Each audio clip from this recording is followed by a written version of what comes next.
Shalom, kaum ibu yang terkasih, dalam nama Tuhan Yesus Kristus, kita akan mendengarkan firman Tuhan. Mari terlebih dahulu kita bersatu di dalam doa.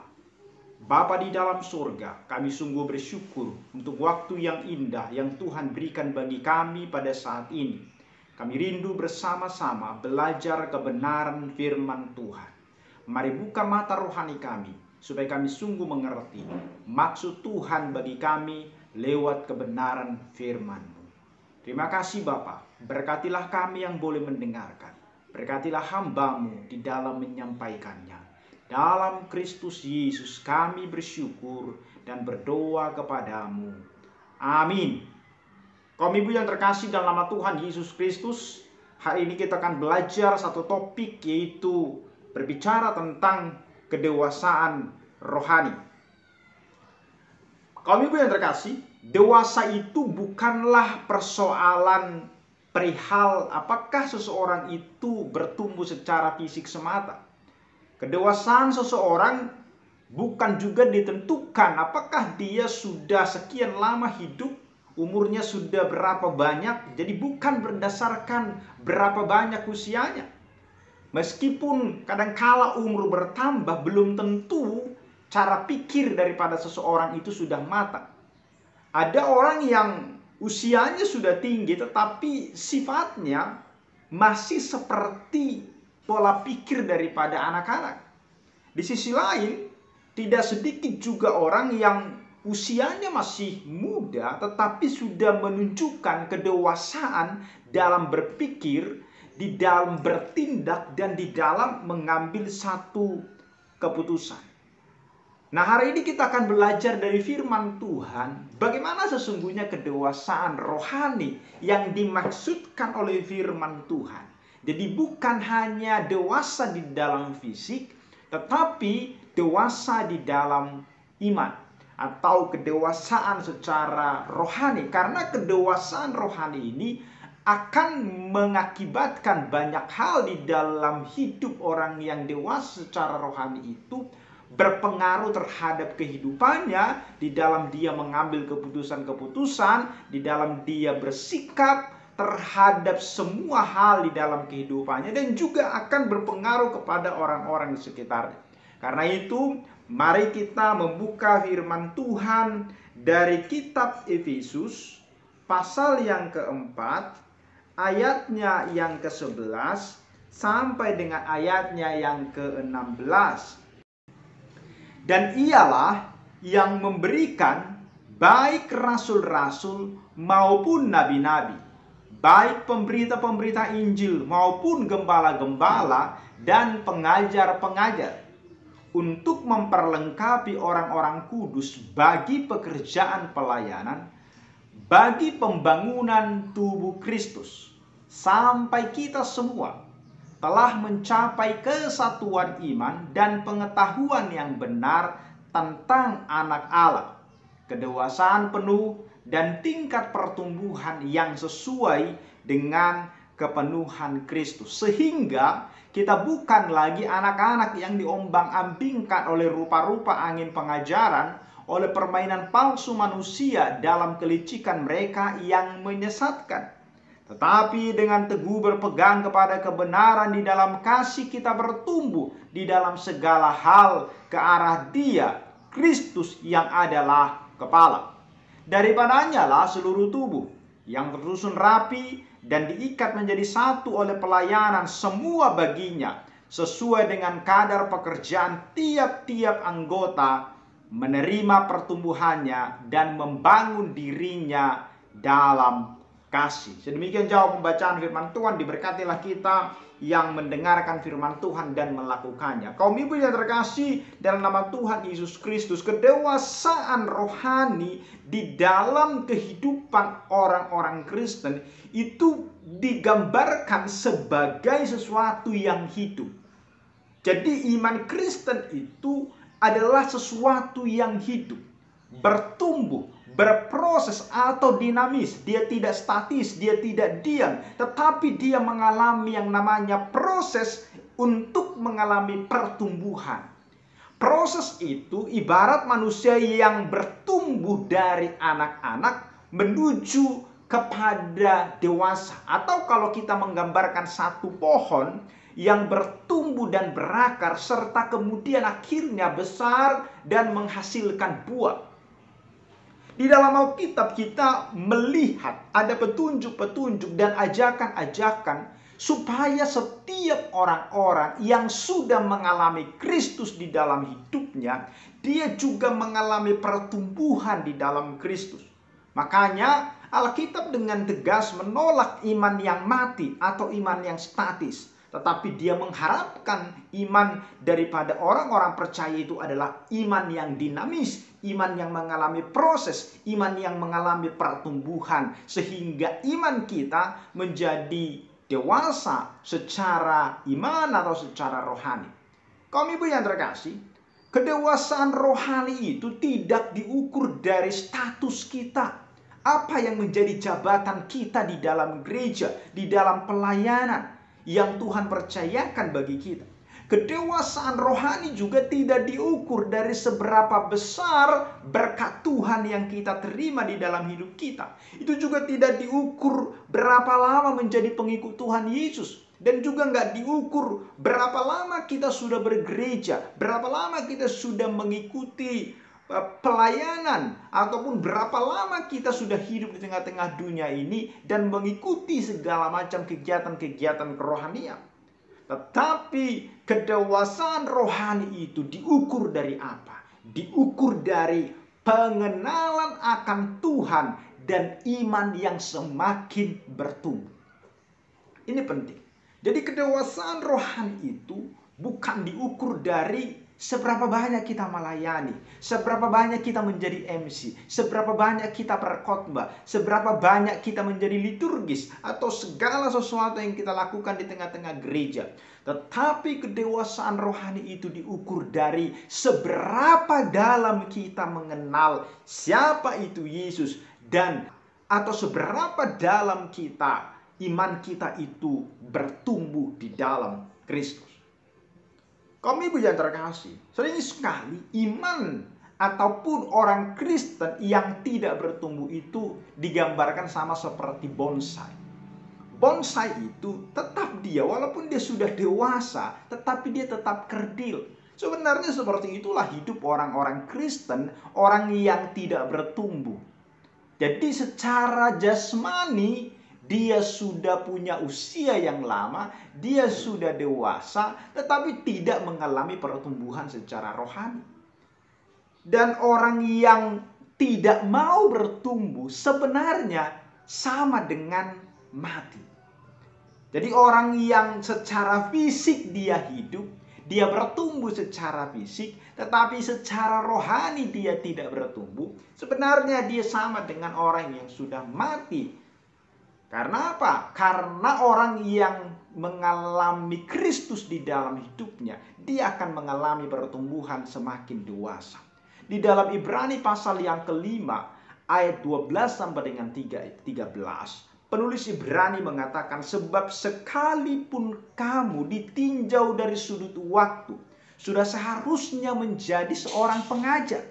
Tetapi kamu masih perlu lagi diajarkan asas-asas pokok dari penyataan Allah. Dan kamu masih memerlukan susu, bukan makanan keras. Dengan jelas penulis Ibrani mengatakan ditinjau dari waktu, ditinjau dari umur. Engkau sudah sekian lama di dalam pelayanan, engkau sudah sekian lama mengikut Kristus. Harusnya kamu itu sudah menjadi seorang pengajar. Tetapi kamu masih perlu diajar lagi asas-asas pokok, dasar-dasar itu. Sering sekali kita diombang-ambingkan pengajaran. Sering sekali ketika ada pengajaran-pengajaran yang baru muncul, kemudian kita terganggu imannya, terombang-ambing imannya. Hanya karena pengajaran-pengajaran palsu, hanya pengajaran-pengajaran yang kita katakan baru. Padahal sudah sekian lama kita mengikut Kristus, sudah sekian lama ikut PEA, tetapi tidak mengalami pertumbuhan. Tetapi kita masih terlalu gampang diombang-ambingkan oleh pengajaran-pengajaran. Begitu datang saksi Jehovah, kita langsung goyah. Begitu datang Mormon, kita langsung goyah imannya. Harusnya orang yang sudah ikut di dalam pelayanan, sudah belajar firman Tuhan dengan baik, sudah diajar, tidak lagi harusnya meminum minuman susu, tetapi dia sudah harus memakan makanan keras. Itu yang disebutkan oleh penulis Ibrani. Ayat 13-nya dia berkata, sebab barang siapa masih memerlukan susu, ia tidak memahami ajaran tentang kebenaran, sebab ia adalah anak kecil. Walaupun sudah dewasa umur, walaupun sudah ubahan dan sudah orang tua, tetapi kalau dia masih memerlukan susu, ia tidak memahami ajaran tentang kebenaran. Maka kita sudah diajar, sudah mengikuti kelompok kecil misalnya, kelompok tumbuh bersama, tetapi tidak mengalami pertumbuhan, masih asas-asas pokok dari pernyataan Allah atau pengajaran dari firman Tuhan, masih berbicara tentang doktrin-doktrin dasar. Padahal harusnya kita masih harus sudah jadi pengajar, mengajarkan itu kepada orang lain. Tapi kita sendiri pun masih goyah di dalam hal itu. Itu yang diingatkan sebenarnya bagi kita. Kalau kita sudah belajar dengan baik, ayo dong dewasalah. Jangan lagi memerlukan susu. Jangan lagi hanya mau diisi oleh firman Tuhan, hanya mau diisi tapi tidak mau berbagi kepada orang lain, tidak mengajarkan kepada orang lain. Orang yang ikut di dalam pelayanan, orang yang ikut di dalam kelompok Ibu Maria, kaum ibu di YPDPA, seharusnya kalau ada targetnya misalnya sudah ikut setahun, 2 tahun, sudah ikut kelompok kecil, maka setelah itu ibu-ibu harus menjadi orang-orang yang kemudian memberikan diri untuk melayani. Orang-orang yang kemudian memberikan dirinya untuk juga mengelompokkan orang lain, mengajar PA kepada orang lain. Jadi tidak terus-menerus diasup oleh susu seperti yang dikatakan oleh penulis Ibrani itu. Maka kaum ibu yang terkasih, mari kita berubah yang selama ini kita sudah diajar begitu banyak tetapi tidak memberikan diri kita untuk masuk pelayanan. Sesungguhnya kita belum dewasa secara rohani.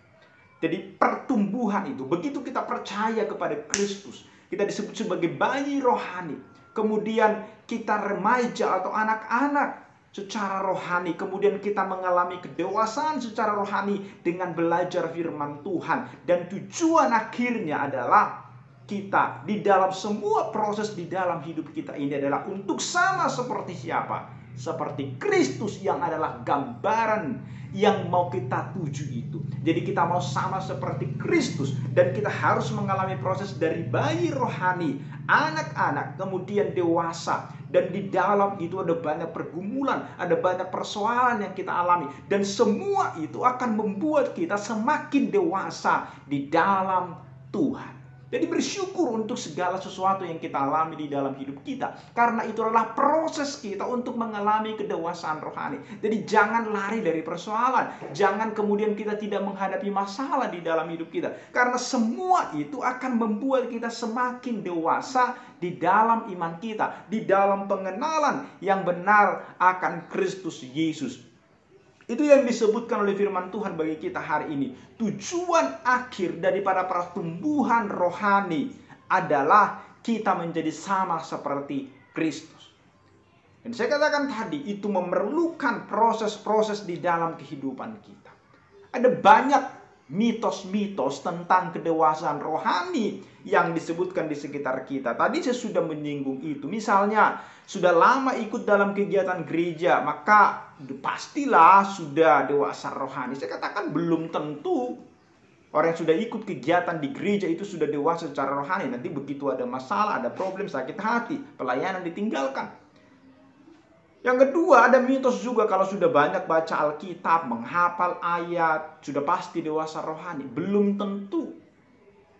Dan orang yang memiliki jabatan di gereja, misalnya di seorang majelis, pengerja, pelatih kor, penatua, dan lain-lain, sudah pasti dewasa rohani. Tapi benarkah demikian? Tidak. Kedewasaan rohani tidak diukur dari itu semua. Kami yang terkasih, di dalam Efesus pasal 4 ayat 13 yang sudah kita baca itu tadi, sampai dengan ayatnya yang ke-16, Di dalam Efesus pasal 4 ayat 13 itu dikatakan, sampai kita semua telah mencapai kesatuan iman dan pengetahuan yang benar tentang anak Allah, kedewasaan penuh dan tingkat pertumbuhan yang sesuai dengan kepenuhan Kristus. Jadi kedewasaan itu sekali lagi bukan berbicara tentang usia, bukan berbicara tentang penampilan, bukan berbicara tentang prestasi kita, bukan berbicara tentang gelar akademik. Tidak menunjukkan apakah dia sudah dewasa secara rohani. Tetapi kedewasaan rohani yang dimaksudkan oleh firman Tuhan, ada standarnya yang dipakai di ayat 13 sampai dengan ayat 14 di dalam Efesus yang keempat itu. Dikatakan apa? Tingkat pertumbuhan yang sesuai dengan kepenuhan Kristus. Jadi tingkat pertumbuhan kita tidak diukur oleh banyaknya jabatan rohani itu tadi, oleh kesibukan atau aktivitas kita secara rohani. Jabatan dan kegiatan para pelayan gereja, pengurus majelis, penginjil, atau bahkan pendeta bukanlah menjadi ukuran seseorang untuk mencapai tingkat pertumbuhan yang dewasa. Tingkat pertumbuhan seseorang itu diukur sejauh mana kehidupan seseorang dalam segala aspeknya telah mengalami kepenuhan Kristus. Jadi di ayatnya kemudian yang kedua kita lihat itu, di ayatnya yang ke-15 dikatakan, tetapi dengan teguh berpegang pada kebenaran di dalam kasih kita bertumbuh di dalam segala hal ke arah Dia yang adalah kepala, Kristus yang adalah kepala itu. Jadi pertumbuhan yang sehat itu kalau kita perhatikan ayat 15 ini ada dua disebutkan itu pertumbuhan yang sehat itu. Yang pertama adalah dalam segala hal dia bertumbuh. Jadi di dalam emosi, di dalam mentalnya, di dalam kerohaniannya, di dalam jasmaninya, di dalam hal yang lain dia mengalami pertumbuhan di dalam segala hal. Dan yang kedua adalah pertumbuhan itu kemana? Ke arah Kristus. Itu yang disebutkan di sini. Jadi Tuhan ingin semua hal yang telah diberikan di dalam diri kita, baik itu talenta, potensi, karunia, sifat, karakter, kasih, semua itu mengalami pertumbuhan dengan baik. Segala hal di dalam diri kita.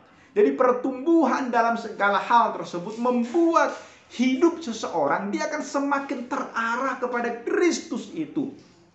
Pertumbuhan yang sehat tidak akan menjadikan diri sendiri sebagai pusat dan tujuan, tetapi semuanya diarahkan kepada Kristus yang adalah kepala. Jadi kita mengalami pertumbuhan, kita bisa berkhotbah, kita bisa menyampaikan firman Tuhan, kita bisa melayani orang, bukan supaya kita menjadi bangga dengan itu. Jadi bukan diarahkan kepada diri sendiri. Jadi kita bukan pusat dan tujuan pertumbuhan itu. Tujuan pertumbuhan atau pusat dari pertumbuhan semuanya kemana? Diarahkan kepada Kristus Yesus. Karena dia apa? Dia adalah kepala. Jadi kaum ibu yang terkasih dalam nama Tuhan Yesus Kristus. Jadi kita mencapai kesatuan iman dan pengetahuan yang benar tentang Kristus. Jadi itu kedewasaan rohani. Ada kesatuan iman dan kita memiliki pengetahuan yang benar tentang siapa itu Kristus. Maka istilah yang dipakai di dalam firman Tuhan ini, di dalam Efesus pasal 4, nanti kita kembali ke ayat 13-nya, itu disebutkan apa? Kedewasaan penuh dan tingkat pertumbuhan yang sesuai dengan kepenuhan Kristus. Kedewasaan penuh itulah yang disebut dengan kedewasaan secara rohani. Jadi itu bukan berbicara tentang pertumbuhan ataupun secara jasmani. Dari kata itu dipakai dari kata telos yang artinya perfect, full ground atau lengkap sepenuhnya atau lebih sempurna. Itu istilahnya kedewasaan penuh. Jadi penuh dia, sempurna dia, perfect dia. Jadi kata dewasa itu juga diterjemahkan itu juga sempurna. Kata sempurna pada umumnya itu artinya lengkap atau utuh, tidak kurang satu apapun. Kata ini juga bisa artinya selesai atau tercapai. Jadi bukan anak-anak lagi. Jadi sudah penuh dia, sudah tercapai tujuannya. Atau bisa juga disebutkan telah bertumbuh sepenuhnya menjadi dewasa dan tidak anak-anak lagi. Jadi kedewasaan penuh itu ukurannya adalah menjadi serupa dengan Kristus. Maka kalau kita perhatikan nats ini kembali di ayat 14 itu. Apa ciri-cirinya disebutkan orang yang sudah dewasa rohani? Ayat 14 itu disebutkan apa? Tidak mudah diombang-ambingkan pengajaran sesat. Jadi ketika ada pengajaran-pengajaran yang datang, dia tahu dan bisa membedakan ini benar atau tidak. Kenapa? Karena dia sudah belajar firman Tuhan dengan baik. Karena dia sudah dewasa secara rohani. Dan ayat yang ke-15 itu apa ciri-cirinya disebutkan? Teguh berpegang pada kebenaran dalam kasih. Jadi berpegang teguh kepada kebenaran yang sudah diterimanya, yang sudah diajarkan kepada dia. Dan akhirnya tadi kita sudah sebutkan, orang yang dewasa rohani itu mengalami pertumbuhan dalam segala hal ke arah dia, Kristus yang adalah kepala itu. Maka kalau orang tidak mengalami kedewasaan, dia akan terus-menerus menjadi seorang bayi rohani. Dia akan menjadi masalah sesungguhnya di tengah-tengah gereja, di tengah-tengah pelayanan. Dia akan bermasalah bagi dirinya sendiri karena dia tidak akan punya pegangan yang teguh terhadap hal apapun. Dia akan mudah diombang-ambingkan angin pengajaran. Dia ketika ada masalah, dia bisa lari dari persoalan, tidak berani menghadapinya. Rohani. Ada beberapa tanda yang paling tidak secara umum bisa kita perhatikan. Yang pertama itu tadi jelas bahwa ada perubahan yang nyata. Dia mengalami pertumbuhan di dalam hidupnya. Dan dia harus memiliki yang namanya karakter Kristus itu. Jadi orang yang mengalami kedewasaan rohani akan memiliki karakter Kristus di dalam hidupnya. Jadi orang yang disebut sebagai murid Kristus, dia memiliki pertumbuhan karakter yang serupa dengan Kristus, karena seorang Kristen harus mampu memperkenalkan Kristus kepada dunia melalui karakter Kristus yang termanifestasi itu di dalam diri orang Kristen tersebut. Karena kita kan kitab yang terbuka yang bisa dibaca oleh setiap orang. Apakah setiap orang yang melihat kita melihat ada Kristus? Jadi sudahkah orang-orang di sekitar kita mengenal kita sebagai murid Kristus?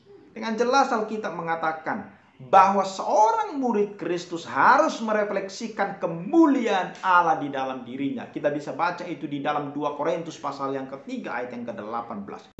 Jadi orang yang memiliki karakter Kristus itu adalah orang yang memiliki hidup yang benar. Artinya hidup apa adanya tanpa memakai topeng kemunafikan di dalam dirinya. Jadi orang yang percaya, yang memiliki karakter Kristus itu akan menjadi pribadi yang manis, yang membuat kehadiran dan keberadaannya akan dirindukan, akan disenangi oleh orang lain. Itu adalah orang yang dewasa secara rohani. Jadi orang Kristen yang memiliki karakter Kristus, perkataannya itu akan sedap didengar oleh orang lain. Karena apa? Karena dia akan membawa penguatan, dia akan membawa penghiburan bagi orang-orang yang mendengarnya. Tetapi kalau perkataan kita itu akan membuat orang sakit hati di sekitar kita, membuat orang menjadi terganggu pendengarannya, ada yang salah di dalam diri kita. Kemudian apa lagi yang menjadi tanda-tanda bagaimana seseorang yang sudah dewasa secara rohani itu? Kita bisa lihat itu misalnya bagaimana dia setia di dalam pelayanan yang dipercayakan kepada dia. Jadi seorang pengikut Kristus yang mengalami kedewasaan rohani, dia akan memiliki kesetiaan dalam pelayanan. Jadi hal ini sangat berkaitan dengan karakter Kristus sebagaimana yang tadi saya sudah sebutkan. Jadi seseorang yang memiliki karakter Kristus yang berkualitas akan terlihat dari apa? Dari kehidupan pelayanannya. Jadi apabila seseorang sudah memiliki kematangan rohani, maka ia akan memiliki pelayanan yang efektif. Sebaliknya, orang yang tidak dewasa dalam karakter Kristus itu, maka ia tidak akan memiliki kerinduan untuk melayani Tuhan dengan baik. Jadi kunci seseorang agar dapat memiliki kesetiaan dalam pelayanan adalah memiliki satu komitmen yang mencapai hasil yang maksimal di dalam pelayanannya. Jadi orang yang percaya yang sudah memiliki yang namanya kedewasaan rohani itu pasti akan berusaha dia meneladani Kristus dan melakukan pelayanan dengan maksimal dan penuh kesetiaan. Sebaliknya, bagi orang Kristen yang belum dewasa secara rohani, dia pasti akan bersikap apatis dan berusaha dia akan menghindari pelayanan. Jadi orang yang nggak mau pelayanan, orang yang tidak mau terlibat di dalam, atau orang yang tidak mau setia, gampang sakit hati, gampang mundur dari pelayanan, itu adalah ciri orang yang tidak memiliki kedewasaan rohani. Jadi melalui proses pemuridan seorang Kristen akan dibimbing dan dia akan menyadari akan anugerah Tuhan yang luar biasa besarnya dalam hidupnya. Dan kemudian dia akan dimampukan untuk memiliki komitmen bagaimana melayani Tuhan dengan setia dan memberikan yang terbaik dalam hidupnya untuk melayani Tuhan. Kaum ibu yang terkasih, yang terakhir di dalam bagian ini, orang yang memiliki kedewasaan secara rohani, hidupnya akan dipimpin oleh Roh Kudus. Jadi orang yang dewasa secara rohani itu tidak lagi hidup menurut keinginan dagingnya, tetapi dia akan hidup di dalam pimpinan Roh Kudus karena ia sadar bahwa hidupnya itu sudah ditebus oleh Kristus.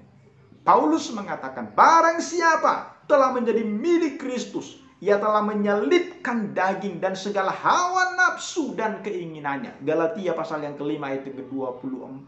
Dan seorang yang dewasa rohani adalah seseorang yang hidupnya pasti berbuah. Ada buah roh yang dihasilkan di dalam hidupnya. Sehingga hidupnya menjadi kesaksian bagi banyak orang. Jadi orang yang dewasa, rohani, arah pandangannya senantiasa tertuju kepada Kristus. Dia tidak mudah terpengaruh oleh keadaan atau situasi. Karena ia sudah memiliki panca indera yang terlatih. Apapun yang terjadi di dalam hidupnya, dia akan mampu melihat dengan kacamata iman. Ia percaya bahwa segala sesuatu yang terjadi di dalam hidupnya akan mendatangkan kebaikan. Sehingga apa? Dia akan tetap bersyukur di dalam Tuhan. Sekalipun yang datang itu menurut pandangan kita bukan hal yang baik.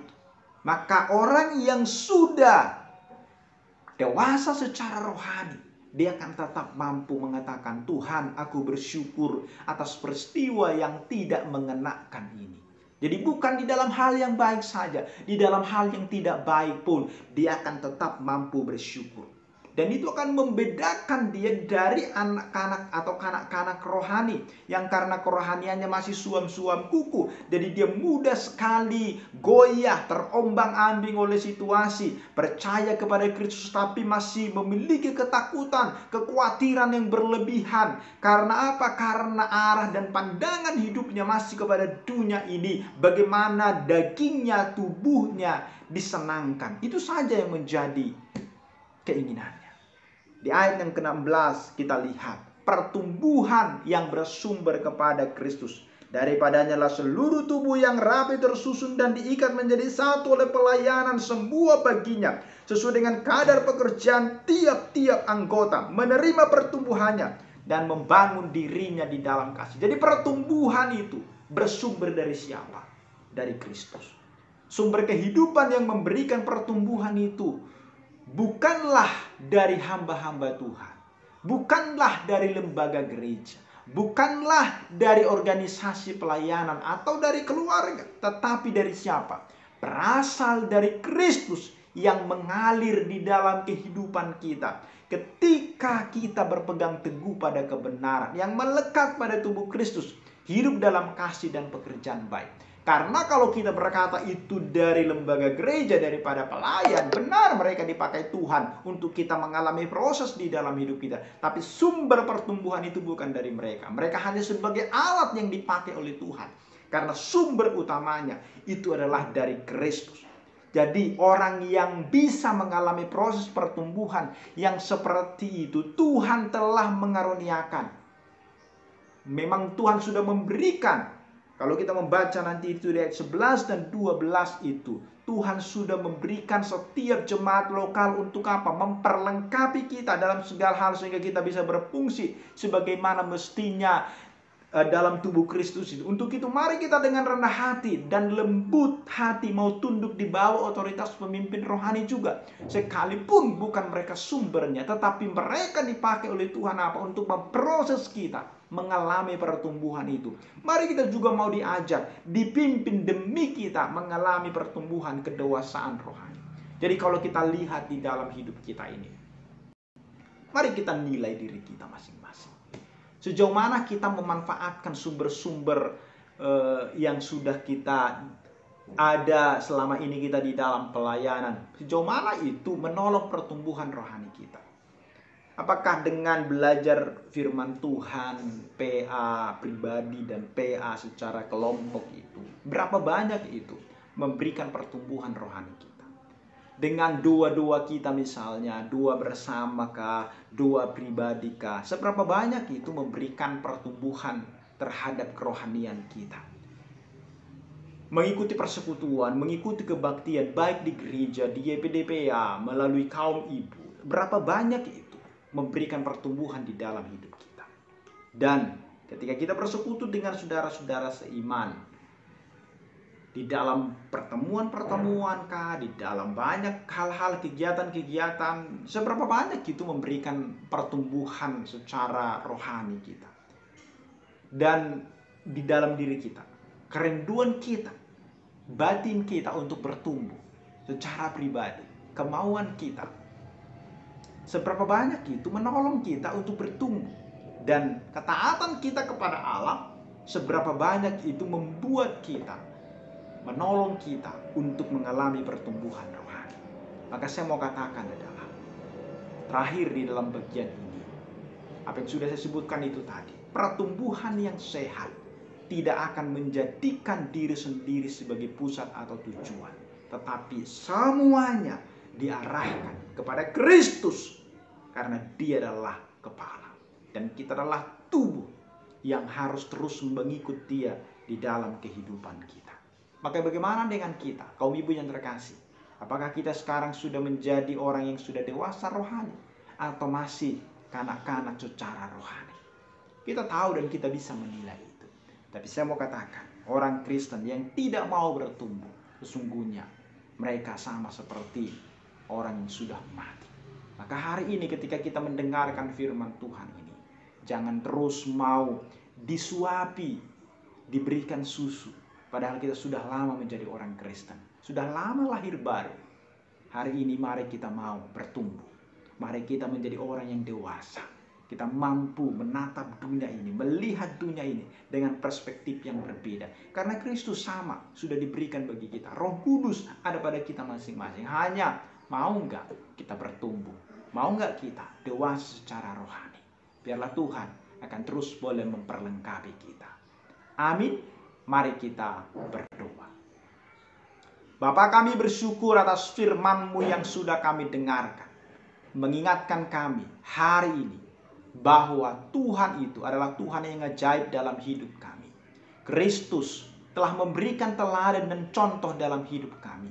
Sebagai contoh untuk kami tiru. Engkaulah yang menjadi tujuan daripada hidup kami ini. Kami akan terus menjadi orang yang berjalan dalam hidup kami, yang mengalami proses sehingga kami mengalami kedewasaan rohani. Tuhan, tolonglah kami di dalam semua peristiwa-peristiwa yang kami alami dalam hidup kami. Akan menolong kami untuk semakin yakin dan percaya kepada Kristus. Lewat peristiwa-peristiwa apapun, bahkan lewat pengalaman-pengalaman rohani, pembentukan-pembentukan yang kami alami, semua itu biarlah Tuhan pakai untuk kami menjadi semakin dewasa secara rohani di dalam Tuhan. Tuhan, berkatilah setiap ibu yang boleh mendengarkan firman Tuhan saat ini. Di dalam semua pergumulan persoalan yang kami alami dalam hidup kami, lewat peristiwa apapun, ajari kami untuk tetap berkata syukur kepada Tuhan. Karena kami tahu bahwa Tuhan selalu memberi yang terbaik bagi kami. Dan kami mampu melihat itu dari sudut pandang rohani. Karena Tuhan akan terus membimbing kami, menolong kami untuk bisa menerima segala sesuatu di dalam hidup kami ini. Berkatilah setiap kami yang hari ini Tuhan, mungkin di dalam pergumulan persoalan, mungkin di dalam sakit penyakit. Tuhan tolonglah kami supaya lewat semua peristiwa itu kami menyadari bahwa Tuhan kami jauh lebih besar daripada semua pergumulan persoalan kami. Dan Tuhan kami mampu memberikan jawaban, memberikan jalan keluar bagi setiap hal yang kami alami di dalam hidup kami ini. Termulialah Engkau Bapa di dalam surga. Biarlah hidup kami menjadi hidup yang sungguh-sungguh berkenan di hadapan-Mu ya Tuhan. Dan pakailah kami seturut dengan kehendak-Mu. Amin. Mari kita sama-sama berdoa di hadapan Tuhan saat ini. Menyerahkan persembahan kita, menyerahkan hidup kita kepada Tuhan. Mari kita sama-sama berdoa, doa Bapa kami. Bapa kami yang di surga, dikuduskanlah namamu, datanglah kerajaan-Mu, jadilah kehendak-Mu di bumi seperti di surga.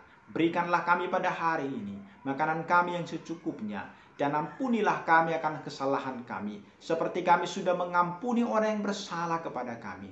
Dan janganlah membawa kami ke dalam pencobaan, tapi lepaskanlah kami daripada yang jahat. Karena Engkau yang punya kerajaan, dan kuasa, dan kemuliaan sampai selama-lamanya. Amin. Kasih karunia daripada Allah Bapa, kasih setia daripada anaknya Tuhan Yesus Kristus, penyertaan, penghiburan daripada Rohul Kudus, itulah yang memberkati kita hari ini sampai dengan selama-lamanya. Amin. Kita nyanyikan Bapa terima kasih. Bapa